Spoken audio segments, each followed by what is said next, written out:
Пейгамберди Ерматов Мухаммед пайгамбар. Бисмиллахир-рахманир-рахим.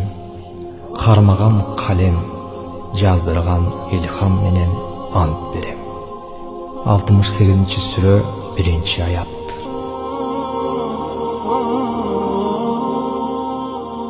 Кайда күндүр шапарте ойногон, кумар отко каммаганда тойбогон, түк карызыбас азырыктар кылактап, көздү оюп салган экен ордудун. Жетеленип жердеги жок кыялга, жел сыяктуу ата коюп жыярда, этегимди кагып басып кеттим мен, чырт түкүрүп пайда менен зыянга.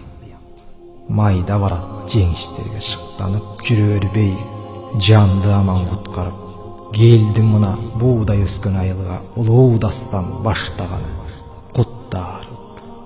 Далай күндү өткөрүп мүнөбү жок, жаныма бир кайрымы жок, соогу жок. Шарап ичип дуулдап мынга түгөн, эске келбей эртеңки күн болочок.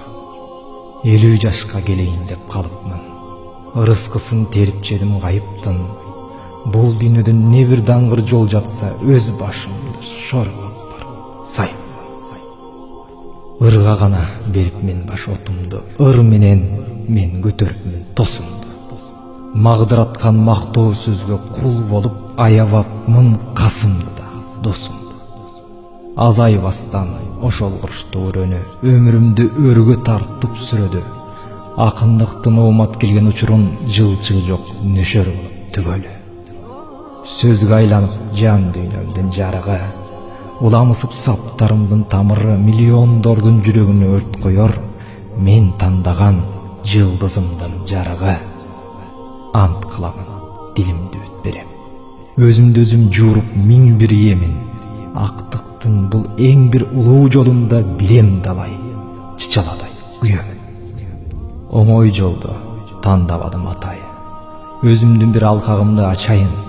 Буга чейин бермек болсо тизгеним, эми алмас чачыламды чачайын.